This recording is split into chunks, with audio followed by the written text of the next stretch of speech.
Bylis ka fituar 3-0 ndaj Sopotit në ndeshjen e luajtur në fushën e Librashtit. Ndeshja është dominuar nga miqtë, të cilët shënojnë 3 herë në portën e vendasve.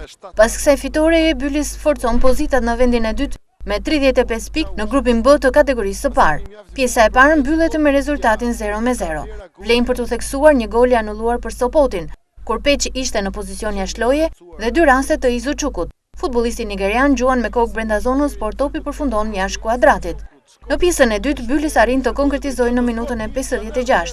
Renato Yshmeri shënon me një goditje të bukur me të djathtë brenda zonës. Më pas është sërish Yshmeri që humbet një rast të pastër për të dyfishuar shifrat, kur me portën bosh gjua në mënyrë tepër të pasakt. Minuta e 67, Izuçuku gjuan bukur me kokë brenda zonës, por topi godet traversën.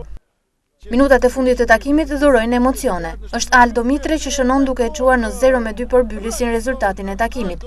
Në minutën e 92, kartoni kuq për Mersinin e Sopotit për ndërhyrje të qëllimshme brenda zonës. Arbitri kryesor jep dhe 11 metësh. Nga pika e bardhë është Yshmeri që realizon.